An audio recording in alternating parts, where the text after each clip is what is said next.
I sat down this past week with Nacole Thompson, who's currently sitting in place 4 on the Leander City Council as she runs for re-election. Join me in the conversation here on Lean In Leander.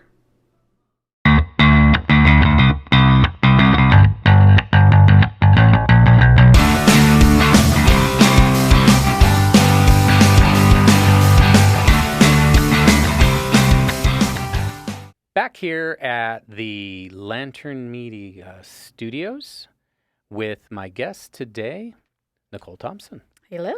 Hey, Nacole. Good to see you. Thank you. So we're continuing with the Vote In Leander Series, and even though this will post as episode 58, we're actually re-recording, so this is after episode 59, just a technical detail for historical records.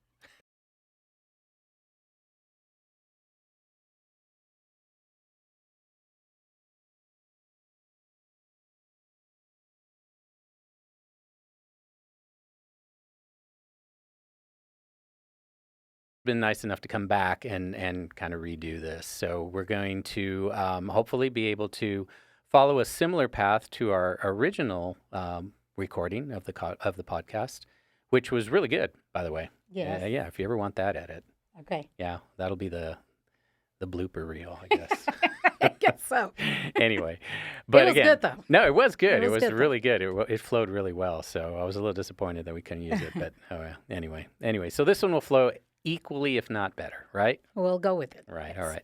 So Nacole and I, again, from just full transparency for the audience, we are familiar with each other. We've worked with each other a couple of times on council committees and things of that nature. So we know each other. It'll be a little bit more familiar than the candidates per se. And that's going to be the case for all of the incumbents because, again, I've served in a capacity with the city as a volunteer on a couple of different commissions over the past few years, so I'm a little bit more of a known entity to council members, and it makes it a little bit easier for us to have these conversations. So for you, the audience, you get that benefit, right, of familiarity, but it also allows us to be able to kind of go back and say, all right, well, when we talked 3 years ago, All right. and then compare. So to start with, Nacole, again, what I want to kind of do just for the audience and help you guys get a little better feel for, who she is and where she comes from.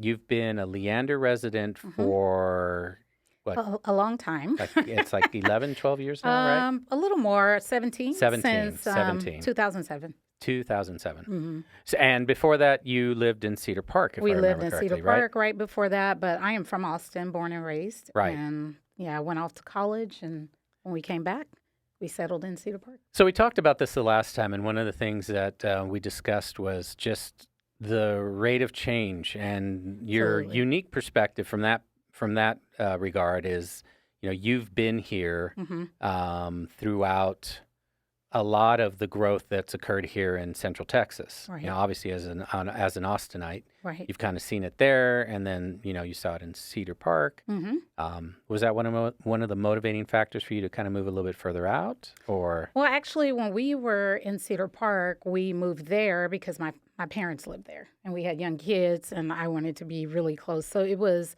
an amazing experience to be able to have my kids live close to their grandparents, so they could walk home from school and go to their grandparents' house. So we loved that. But when it came time to buy, we couldn't actually afford Cedar Park at the time. So we were like, I saw a little place. Right. If we keep going north, we had went on a little trip to Bertram. Right. And we were like, wow, this is interesting out here. Maybe we can afford something. So that's how we ended up in Leander. No, I kind of have a similar story in that when we relocated from Houston. Yeah.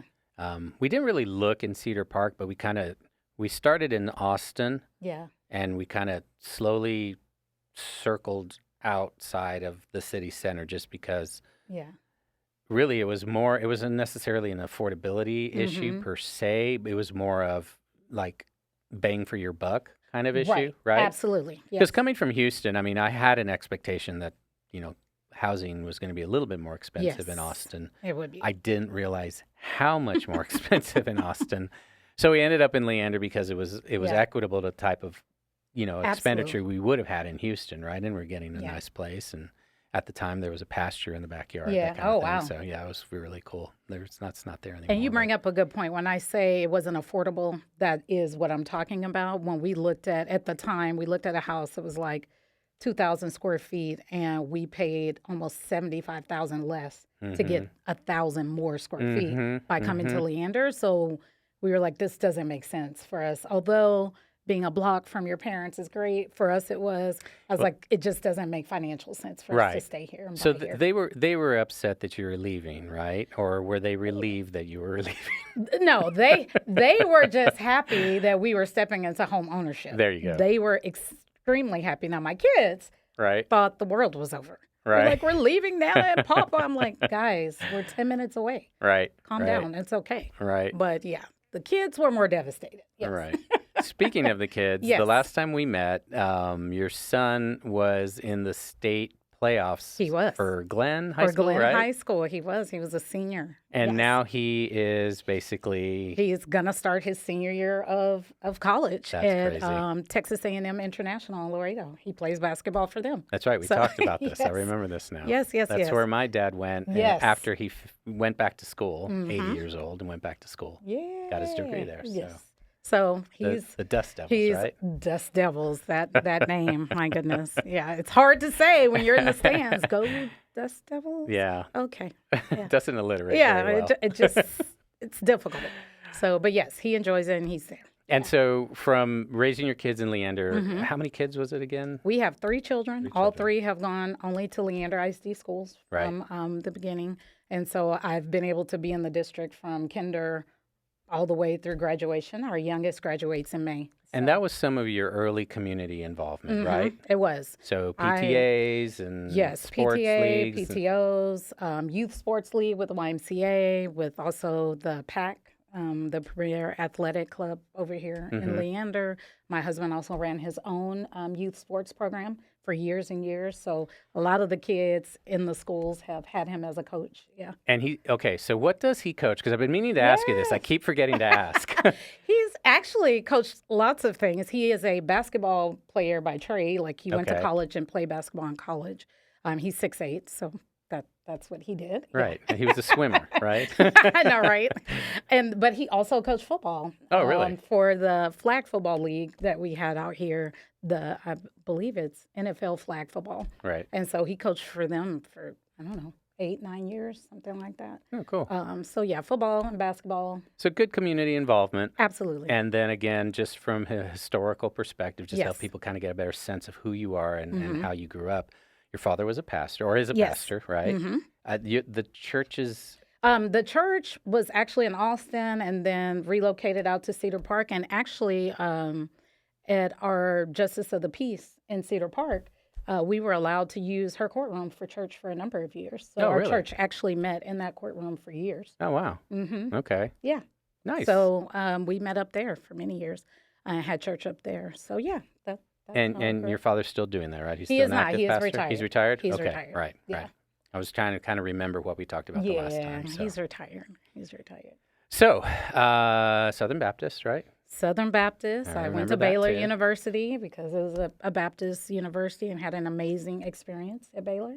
And your major in college was Communication. communication. Okay. So, and that was kind of one of the things, again, I remember when we were talking the last time we spoke, is that, again, with the community involvement and your, general communication skills, I think that's probably a fair way to say it. You thought, okay, there's an opportunity here for me to get involved. There's an opportunity for me to kind of add my voice to the conversation. Outside of that, what was it that actually motivated you initially to run for public office? So all of that kind of started back in '09. I actually ran for school board, for Leander ISD School Board, way back then. I ran twice.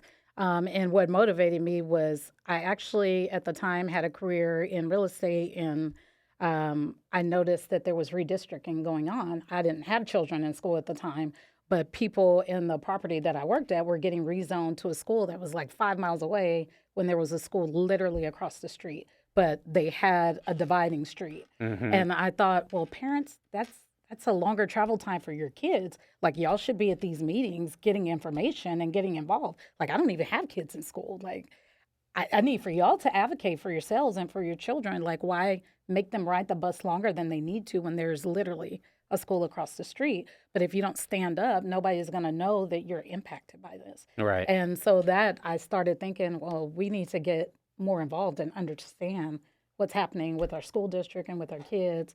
And the best way to do that is to just be involved, show up. Okay. And so that's kind of how I started. But I've always been involved. At 19, I started a gospel choir in the city of Austin. Too. Yes. And we traveled all over and sung, music at different events. We opened a concert in San Antonio. Like, it was an amazing experience for those young people because they all came from economically disadvantaged families.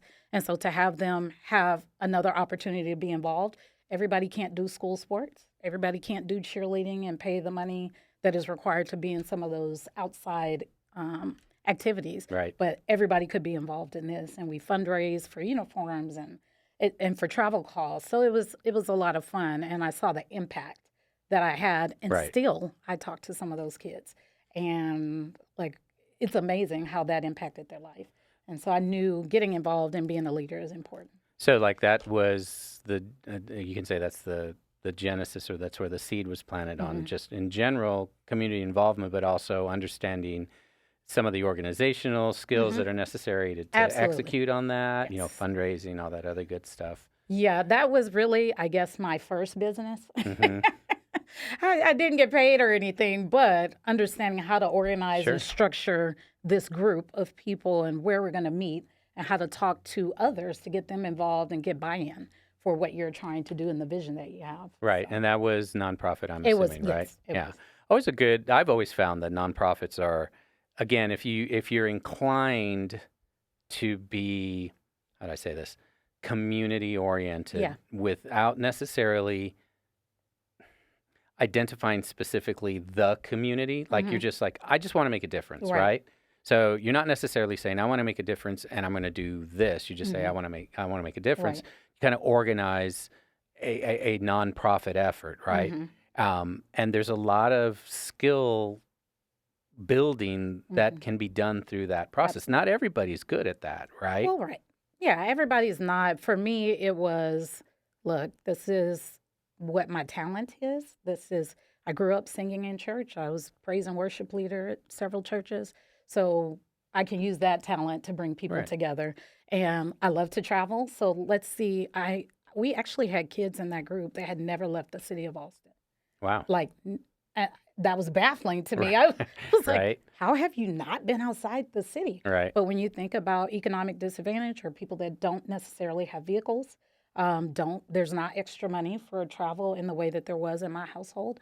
Like, it really opened up a world for them that they otherwise wouldn't have had. So it was interesting. And I learned a lot. Yeah. So again, it's kind of, if you want to say it this way, that's where you got the bug. And then as you progressed through your community involvement and then, kind of graduated into, more of a civic kind of approach, right? The opportunity presented itself 3 years ago now, right? Yes, in 21. In 21. Well, really in 20, I guess. Right. Because you kind of decided that you were going to do something, right? And at the time, there was a lot of conversation around, just representation, right? Just generally speaking, just making sure, again, an issue more related to the speed of growth at that particular point in time. Like, we were just exploding in Leander.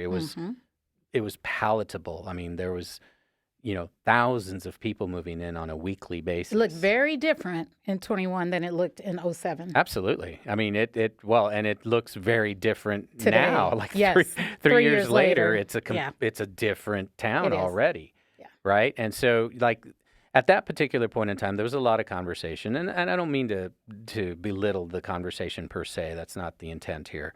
But there was a lot of, we're a small town. We want to keep our small town. And I'm like, folks, there's already 80,000 people here. Like, this isn't small anymore, right? So we have to do things a little bit differently, right? So you have an opportunity to bring your voice into that mix.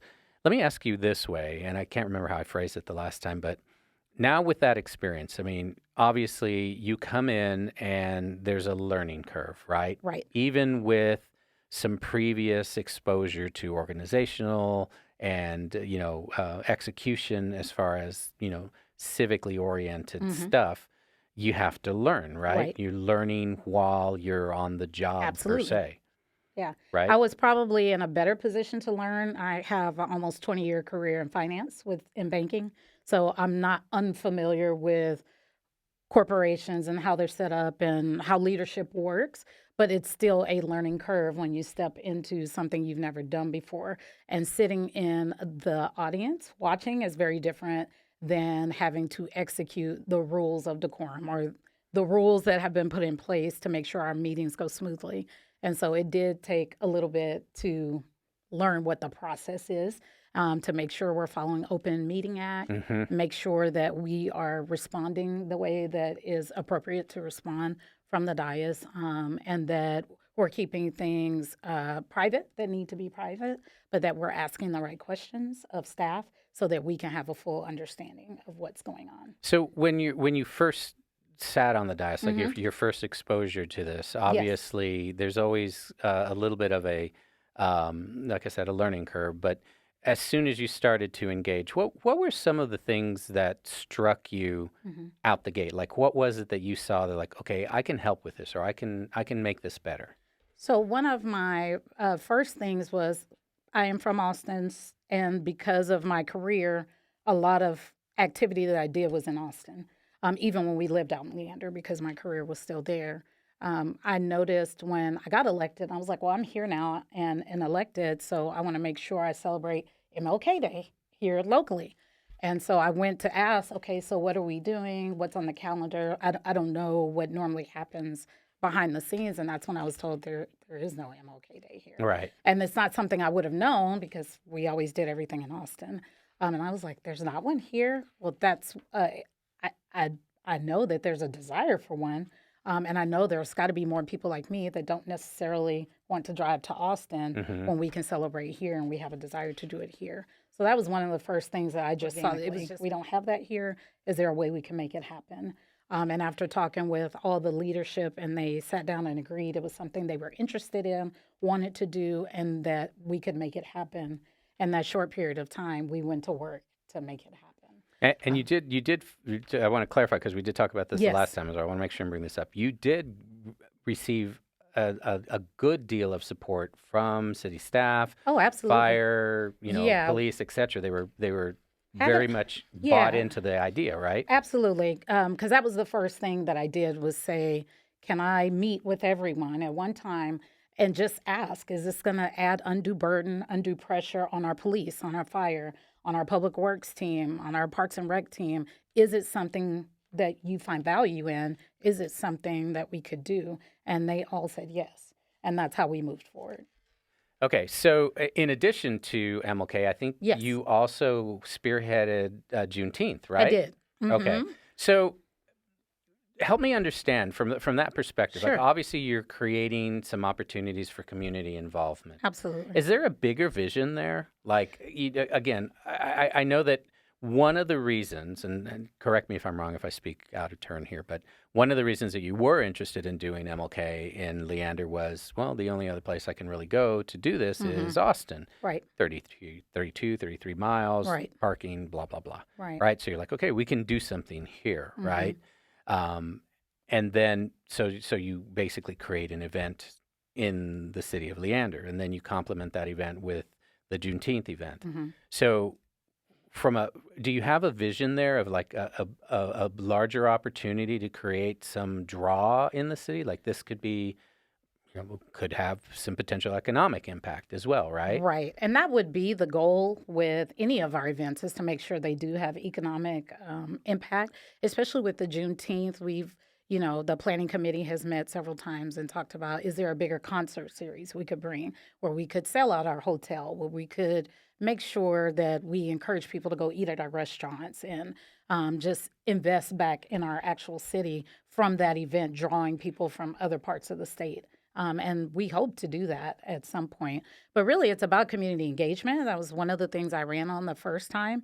And when I chuckle a little bit when you say, because I've heard it, we want to keep Leander small. We want our small town feel, and that's great. But one of the ways for us to accomplish that is through community engagement. Yep. The bigger the city gets, the more community engagement, in my opinion, becomes important. I would agree. Because people need to feel connected to their city, need to feel connected to the goals of the city, need to feel connected to our fire and police, and feel comfortable that they are keeping them safe. Like, there's a lot to be said for community engagement. And so that's a huge part of why these events allow us to reach different segments of our community and bring them together. And that's what I was going to say. Mm-hmm. When we have these types of events, and there's a number that have taken place in the last few years that are new, like just the Diwali is new, you know. And that's not a Juneteenth city is event, new. but it's happening in the city. Right. And it's bringing together a lot of people to learn. Right, Yes, right. I love it. And I mean, I would make the argument that, you know, hey, the city should be involved in those events at some level, if not directly sponsoring them or, you know, directly behind the effort to have them put on. Because all of those events create an opportunity for, to your point, community engagement, Right. but also community exposure, right? Yes. Because the idea of a community is, you know, familiarity with your neighbor, Right. To know who lives next door, you know, who lives down the street and who lives around the corner, and you know, and that just kind of expands. If you have kids here, it's like, who do my kids go to school Absolutely. with, right? And from that perspective, I think there's a great opportunity in Leander. I've always found, and I've been here about 6 years, but I've always found it to be a very welcoming city overall. Like, Yeah. you know, generally my experiences have been, you know, people are open and they're happy to help, and Right. you know, they're looking to, you know, a lot of that's because of small business, right? Because there's a lot of small businesses. There is a lot of small business in Leander, Yeah. so people are a little bit more in tune, I would say, just to like a customer service model, a servant leadership, right? From the individual businesses. They may not call it that, but that's kind of what That's they're what it doing, is, right? And I know that that's also one of the things that I think you were campaigning on, right? Was like a servant leader model. It makes a difference in the way you serve others. So. Right. So in a servant leader model, for those who maybe are uninitiated or maybe don't know that term, I don't want to presume everybody knows what we're talking about. Essentially, the idea is the work that you do is not for yourself, but for others. Right? And you receive your reward or your comeuppance, however you want to frame that, from the experience that others have and the success that others have. You're not worried about yourself, in other words, right? You do what you do so that for the greater good, or again, however you want to frame that. Yeah. But it's not for yourself. Like you take yourself out of the equation, right? Well, it goes back to what you said. Not everybody has the ability to do those things. So if you know you have that ability, you use it to bring folks together. And in your experience, again, you've put together a couple of events. I know there's other things we can talk about on council too, and we will. But your experience has been really a lot of diverse voice within that, right? Absolutely. It's not just the African American community that is involved here. There's people from multiple areas. I've seen it because I think I did an interview with one of your pastors last year, right? Probably, yes. On MLK. Yeah. So, and that was interesting because the people that I was talking to in that process were all over the place. Like, you know, it wasn't just one community. No, and I think people tend to associate one community, but the civil rights movement impacted our whole country. It didn't just impact one group of people. Right. It changed things for everyone. When you talk about Juneteenth, that's Texas history. Right. Like, that's Right. not just one group of people. Like, we are talking about Texas history. Right. So it impacts all of us. So it's always important to me to bring a diverse group of people to the table, people from different backgrounds, different walks of life, different religious beliefs, no religious beliefs, people with different familial statuses. Like, everybody has something from their circle of influence that they can bring that can help us be better. And so I want to hear from all of it if I have the opportunity. Yeah, and I think that's an important point to make, again, just from the perspective of the way that you pursue leadership in the city. to talk about the council positions, and we talk about this with most of the candidates, if not all of them, is that it's a citywide representation, Absolutely. right? So you're not segmenting the city into 4 districts or anything along those Right. lines.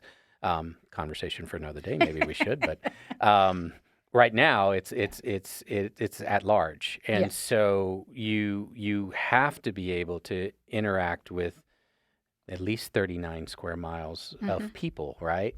And Or like really should, and we talked about this before, for me making decisions at the end of the day, is it in the best interest of Leander? Is it in the best interest of our citizens? That has to be my baseline for making decisions. right, And that helps keep you on the straight and narrow that you're representing the city. right. Yeah. And see, you are the queen of segues. I mean, you do a really good job with that. So yeah, because that's where I was going with Yeah. this. Is it's about representation. And this is my way of looking at it. Every council position is essentially running for mayor without the title, right? The mayor is the only race where someone's saying, I want to be at the head of the table, right? Everybody else is saying, I want to be at the table. So in our government, in our governance here in the city of Leander, that's how it works. And when you go and you do any kind of research, or if you look at the way that the charter is set up, it's the citizens of Leander are at the top, and then the council serves the citizens, and then the council advises the staff, right? At the end of the day, this is a volunteer position. It is a volunteer Okay, position. it's like any committee assignment. You're not getting paid That for is this, correct. right? Not in our city. We are not. Yeah. Right. And so it's important to understand that, in my opinion, as a voter, that you really, this truly is really a representative type governance. Like, Yeah. these are people who are speaking for you, people who are speaking for your interests. Right. Right. Which is why it's so important that people get involved and stay involved. And believe me, I have 3 kids. I get it. It is easy to disconnect and just say, I want to go to work. I want to go home. I got to feed my kids. I got my business to run. Like, I 100% get all of that. But when you have a chance to plug in and know what's happening, it's really important, because these folks have been elected to represent you. And if there's a problem, we don't live all over the city. Right. We live in our neighborhoods just Right. like you live in yours. But if there's an issue happening, make us aware. Send an email, come to a meeting, have a public comment. Like, there are ways to get involved and plug in so that we can make sure we continue to represent your interest as best we can. Yeah, and I think plugging in is I would say tune in, but that's because Right. I do with this. Tune but in. Or listen up, or lean in. Wow. Anyway, Lean in, that's lean in. correct. But yeah, so one of the things that I try to do with this podcast, and one of the areas that I really try to stress, is just the involvement as a voter in the city. We're at like 89,000 people in this city. A little more now. Yeah. Okay, so I'm going to start saying 92. It's like 95. 95, Close really? to 94 and some change. Wow. Yeah. Okay. Well, I'm out of that loop. But okay, so we'll just say we're close to 100,000. We are right? close. We're already We are close to close. 100,000. And I know Yes. when I first moved here, the conversation was, well, we might be at 100,000 by 2025. So it's a lot faster than what a lot of people thought. Yes. The point I'm trying to make here is that with that many people in the city, it's key that you get involved from the very, very most simple exercise of civic duty Absolutely. is just vote. Register to vote, and then vote. There's still, I believe, an opportunity to register to vote. I think Yes, that's until you have April. to have it by the 30 days before the election. Okay. So, and the election is May 4th. 4th. May 4th. So April 4th-ish, like, I don't know. I should know this. I don't right now. But yeah, so keep your eye on that. And, that week of April 1st, you should be registered to vote already. If Absolutely. you're not, do it now. You can go to You still have time. voteinleander.com. Yep. I have links to all of the registration mechanisms that you need. You don't even have to, you literally fill in a form. It's simple. It's very, very easy to do. You can check your registration status there as well. And then if you're new to Texas, if you just moved here, I think you have to be a resident an official resident for 30 days, and then you can register to vote. And usually when you update your driver's license, you get the option to Right. add You your can do voter it right then. registration You when can you do do it right that then. when you move here. Yeah. So a part of what we try to do here is, again, expose you as a listener or viewer to, who is making themselves available to represent you and give you an idea of who they are and what they've done. But the other piece of that is to vote. Like, that's the point. Get out there and vote. We have a paltry number of people who actually end up voting at the end of the day. It was, if I remember correctly, the last election was around 5.3% of the total registered voters. That's not even the people who live here. That's just the people who took the time to go register to vote, right?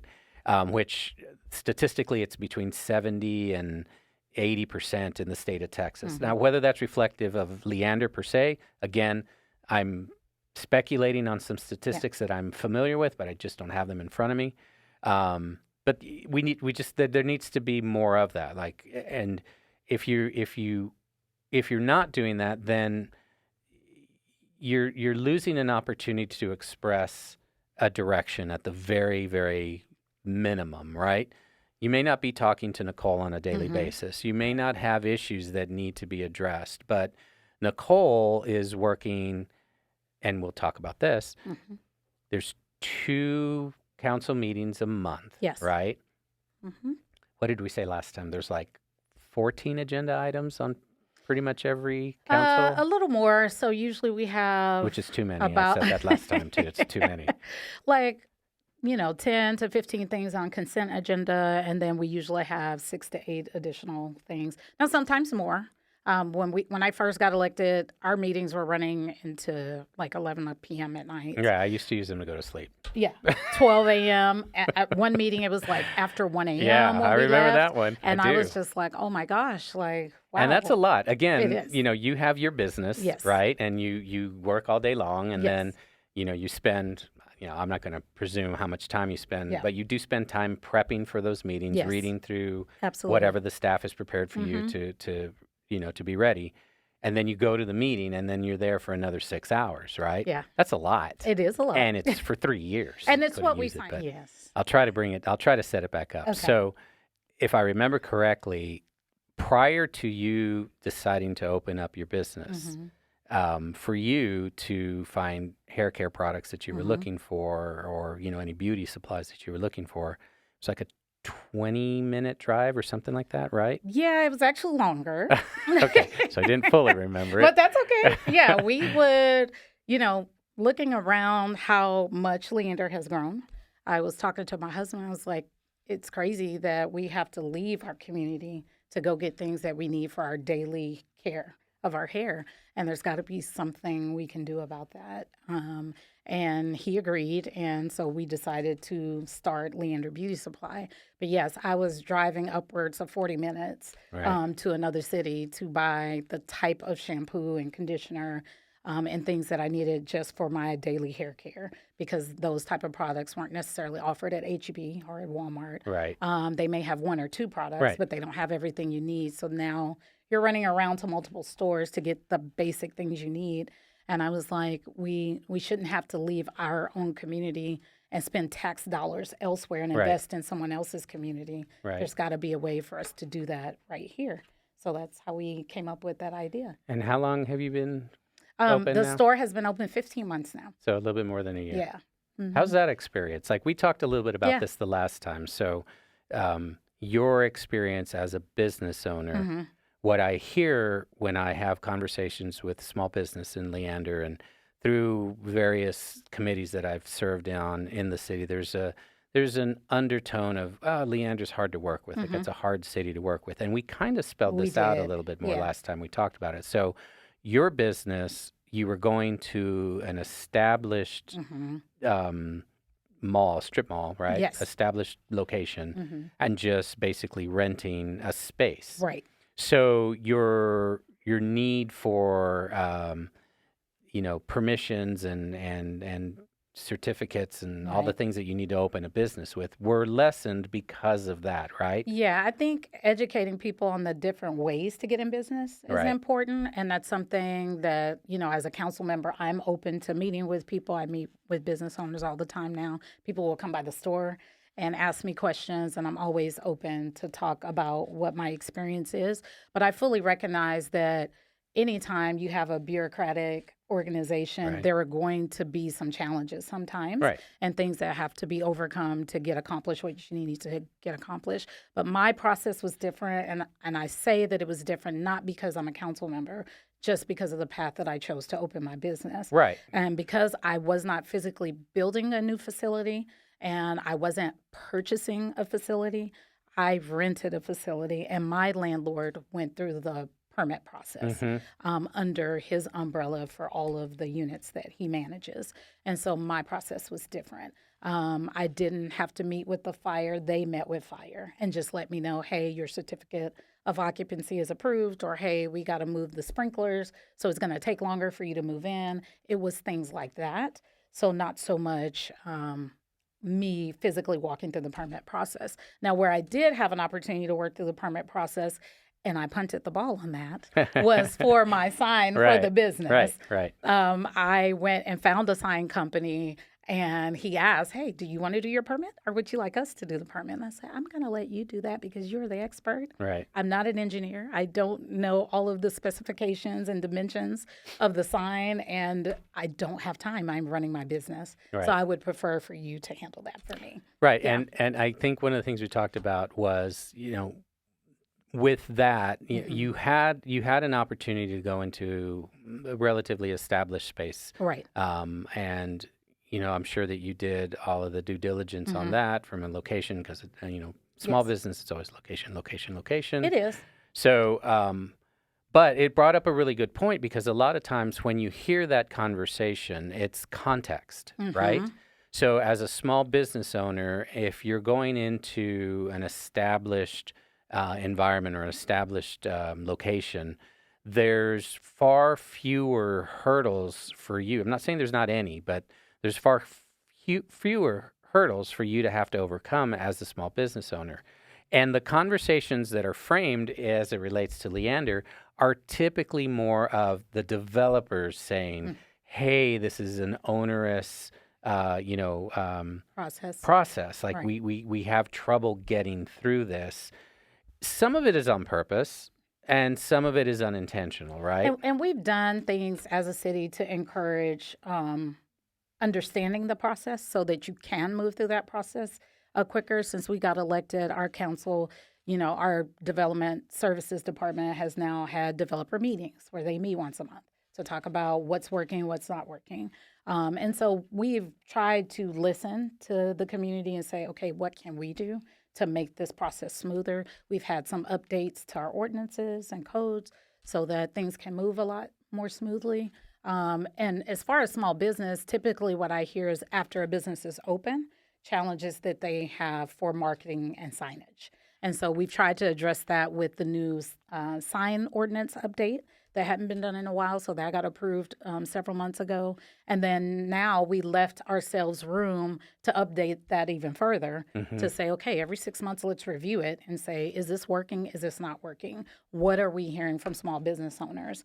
I shared with you at that time, I had an incident where I had super flags in front of my business because my particular location, while location is key, I got the last spot that was available. So I'm behind the front. You cannot see me from the road. Right. So no signage and no visibility No from the road. visibility from the road. It's Right. just a matter of people want the service that we Right. They know where provide, you so they are. find us. Right. And so that incident with the swooper flags, now it's a part of our sign ordinance, but now figuring out, is it working? Do we need to do something even more proactive to help small business be successful and have visibility in a way that we didn't consider before? And that's why having all those diverse people at the table makes a difference. When you have people making decisions maybe that aren't in a particular community, you may not know, and it's nothing malicious. Right. It just may not be a part of your experience. Right. And if people don't speak up, send you emails, make calls, and if people don't have the ability to be specific, Because sometimes it's just easy to say, I don't like it. Mm-hmm. It's a little bit harder to like drill down on what it is specifically you don't like Right. and then what you would like to see Right. instead. Right. Like the So, why. I mean, yeah. it's always the why. Like, well, why don't you like it, right? Right. And what would you do about And it? what would we do differently? Right. And then have that conversation. So makes me want to ask you: have you, in your opinion, have you seen process improvement Hmm. in your tenure over the last 3 years? Like, again, there's a lot going on. You're in a growing city. Hmm. Expanding population, a lot of new growth, a lot of new development, a need to expand the economic drivers for Hmm. the city, right? Hmm. You're going from essentially a bedroom community, which is highly reliant on property taxes, Right. and you're adding in a component of business taxes, Hmm. of revenue that's generated off of Class C and Hmm. Class A type Hmm. Commercial. Yeah. establishments, commercial, right? And there's a limitation to that in Leander because, again, there's concerns about the Hmm. water and the Hmm. infrastructure, the development costs for going from zero to something, right? Right. That's expensive. That can be more Hmm. expensive. It is more It expensive, is. right? So when you step into that role and you're part of that conversation on a regular basis, Hmm. how, in your opinion, how has this council and with through your efforts, how do you feel you've impacted that to the positive? I think the most important thing we've done is focus on water. Water has been the focus because if we don't feel like we have capacity, we're not going to attract those big economic businesses that want to come here and do business and move their headquarters here. We have to have the infrastructure in place. And one thing I love to tell people, and I don't think they realize, when we're dealing with water or other natural resources, um, it is a complicated and cumbersome process to get through, especially when you have multiple entities that are working together to resolve it. And it just takes longer. If I decide to do something for my business, I decide it and I go handle it. If I decide to do something for my family, we can make a decision pretty quick and turn the ship around. It's not that easy when you are dealing with the lives of 100 plus thousand people, when you're dealing with that times three different cities and three different entities. So, for example, I've heard comments, well, they need to hurry up and fix the piping for BCRUA, not realizing that we ordered the pipe over a year ago. It took 9 months to get it in. Hmm. So it's not a matter of not wanting to work quicker. Things just take longer when you're dealing with some of these issues. So for me, the most important thing we can do to impact economic development, and it may not be an instantaneous response that you see right away, but was really to focus on infrastructure so that we can pull in some of those large and mid-sized businesses because we have the infrastructure to provide services to them. Right, right. And so when you talk about that, then the vision is not today. It's tomorrow, right? There is some today because I believe Leander has an amazing small business community. We have done an amazing job in cultivating that. And the small business owners that are here are just such amazing people and dedicated to supporting other small business. And even the residents here are looking for opportunities to support small business. I see it every day in my business.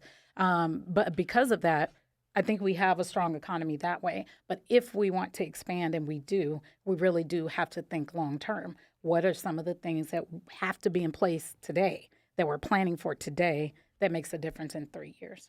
We have to be thinking about that. Was that an education process for you as well? I mean, again, I don't want to assume that, you didn't think that way, but, Mm-hmm. once you had the exposure to the actual position Mm-hmm. and the conversations that took place and the council agenda items that Mm-hmm. all start to address these Mm-hmm. things, to your point, it's a very complicated, complex, almost sometimes convoluted Mm-hmm.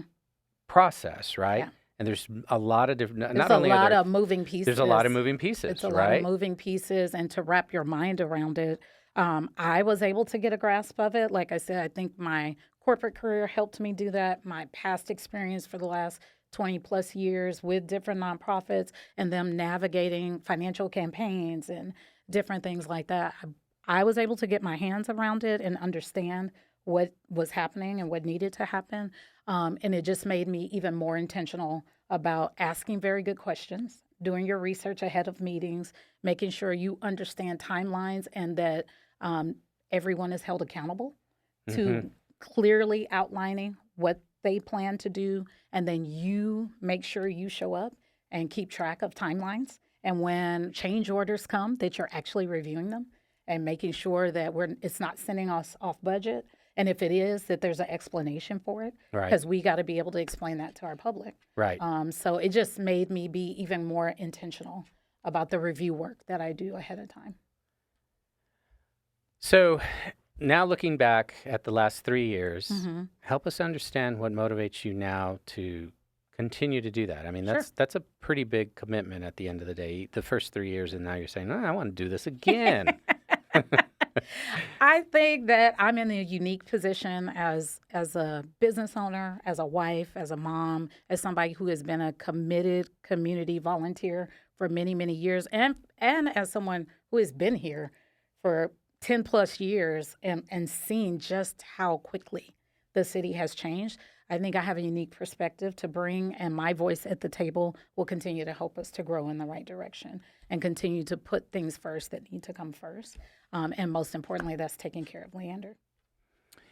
Well, with that and keeping an eye on our agenda here Yes. today, I know you have to go, so I want to make sure and keep us under time. But thank you again. No, and I my really, pleasure. really appreciate you making the extra effort to come back and redo the take, right? And Nacole, it's really a very generous thing to do because this is just a passion project. Yeah. But I think it's helpful, and I think it serves a purpose in our community to get some of these conversations out there, right? Right. Just to help kind of have that conversation, because I have a unique opportunity to sit down with people like you, whereas a lot of people, either maybe because they don't have the time or they're shy or whatever, they wouldn't do that, right?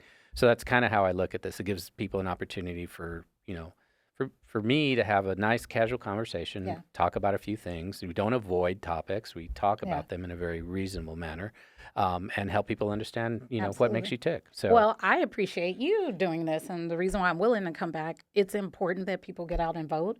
And I don't think that people don't vote because they're irresponsible or they just refuse to do it. People don't know. Right. People don't have access to the information. It's hard when you see political signs go up everywhere to know, the what's bloom. happening now. the political bloom. Yeah, because, primaries were in March. Yeah. So you see signs again. You know about November, like what's happening? Why is it happening? Right. And then you don't know exactly where to go access information that is fair. And so I appreciate this opportunity to present, my candidacy, what I'm about, the work that I've done, and what I want to do going forward. Okay, so again, an excellent segue.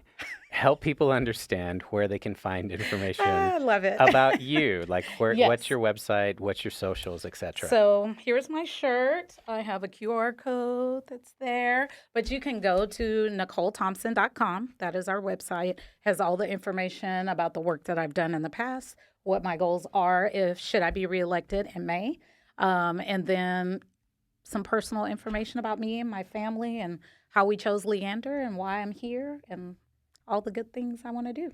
Awesome. Yeah. So when we complete the Vote In Leander series, I'm going to put links up to each of the candidates. I'm going to wait till we have all of the candidates represented to make it fair for everybody. So I'm not giving anybody any kind of advantage. You can find stuff quicker now. No, I'll be fair about that. Yeah. But again, thank you so very Yes, much thank you. for being here. My and pleasure. I hope this is something that you, as a member of the public at large here in Leander, appreciate. Let me know if you do. Let me know if you don't. If there's something I can do better, help me understand what that is. But in the meanwhile, go to voteinleander.com. I should remember my own website. And There's a lot going on. There's a lot going on. And find out, some of the basics of how this works. There's information there again on how our government here in Leander is structured and what you can expect from that perspective. And remember, folks, most of all, I think to me this is probably one of the most important things that I try to stress. Take the time to get yourself registered. Take your time to get to the polls, and remember, at the end of the day, blech, I'll edit that one out. At the end of the day, these folks are serving you, they're representing you, and they're doing it because they have a vested interest in the long-term benefit of the citizenry of Leander. They don't get paid. There's no one making a lot of money being a council member or mayor here in Leander. Right. That's not how we work. And it's important that you understand that, especially if you're new, because you might have a different impression of how things work, because some cities around here are a little different. Yeah. But with that, we will wrap this one up. Awesome. Again, thanks Thank you. so much. I See appreciate y'all it. May 4th. We'll see y'all next time. Bye-bye.